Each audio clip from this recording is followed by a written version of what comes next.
We now give the floor to the distinguished delegate of India. You have the floor.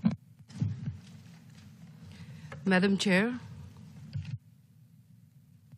my delegation acknowledges the consensus resolution adopted at its 79th session to convene a preparatory committee for the United Nations Conference of Plenipotentiaries on Prevention and Punishment of Crimes Against Humanity in 2026 and 27, leading to convening of the United Nations Conference in 2028 and 29 to elaborate and conclude a legally binding instrument on prevention and punishment of crimes against humanity.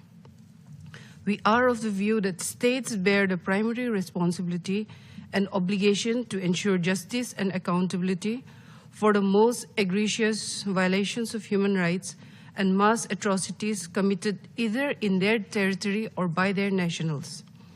Any attempt to introduce legal theories or definitions drawn from other international frameworks without broad-based support will not gain universal acceptance and must be avoided.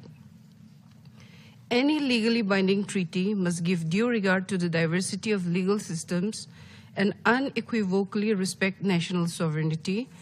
Without such recognition, the legitimacy and acceptance of any such instrument will be fundamentally undermined. As the process will deliberate on the draft articles proposed by the International Law Commission on Prevention and Punishment of Crimes Against Humanity, our endeavor should be consistent with the Charter of the United Nations and the universally recognized principles of international law. Anything less would create fragmentation and conflict with existing legal norms. India has actively and constructively participated in discussions of the draft articles. We emphasize that any definition of crimes against humanity must explicitly capture the heinous crimes and atrocities perpetrated by terrorists and their sponsors. Justice and accountability demand that such acts are not overlooked. We categorically oppose the transposition of existing legal regimes into a new convention without critical examination or adaptation. Madam Chair, we strongly believe that a clear jurisdictional linkage should be established, giving precedence to territorial or national jurisdiction over crimes committed by states on nationals. This is essential for delivering justice, upholding the rights of the accused, and addressing the legitimate interests of victims while preserving the sovereign authority of states.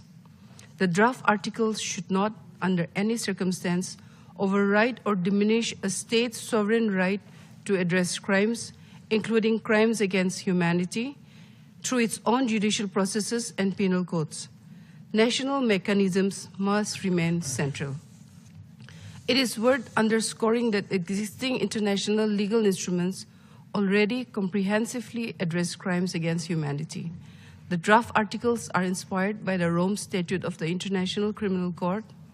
This approach is problematic, particularly given that many states in Asia and Africa, including India, and a number of permanent members of the Security Council are not parties to the Rome Statute and have expressed long-standing reservations about its structure and functioning.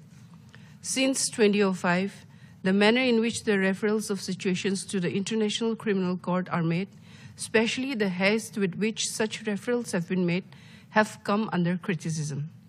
The acquittals have further cast a shadow on the credibility of the ICC. These developments validate the certain serious concerns many states have expressed about the ICC's politicization. Therefore, it is imperative that all substantive concerns regarding the draft articles be addressed through open, inclusive, and transparent dialogue. The discussions in the committee should guide the PrepCom and the subsequent meetings so as to ensure that the process is rooted in consensus and should fully take into account the legitimate concerns of all member states. Thank you, Madam Chair.